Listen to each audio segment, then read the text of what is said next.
Mga kababayan, bagamat hindi pinagtapat ni dating Pangulong Duterte kay Atty. Roque ang source sa planong pagpapaaresto sa kanya ng International Criminal Law o ICC, kinumpirma naman ito ni dating Spox Atty. Roque ang di umano'y pagtawag sa kanya magdating Pangulo kaugnay niyan.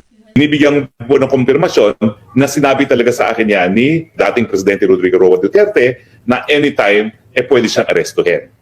Pinaninindigan ko po yun.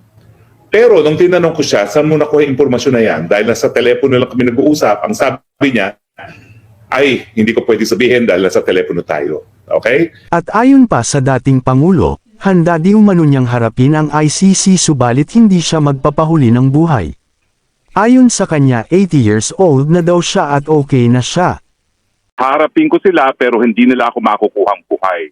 I am 80 years old, okay na ako. Yan po ang pinararating na mensahe ni dating Presidente Rodrigo Roa Duterte.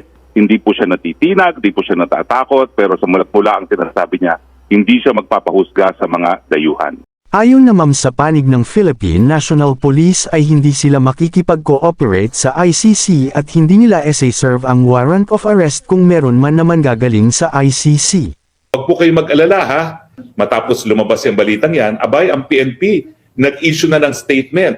Hindi daw nila isi-serve ang warrant of arrest ng ICC dahil hindi na nga tayo miyembro ng ICC na posisyon din namin.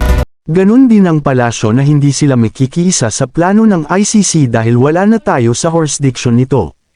Mga kababayan, matatapos na ba ang usapin sa pag-aresto di umano sa dating Pangulong Duterte?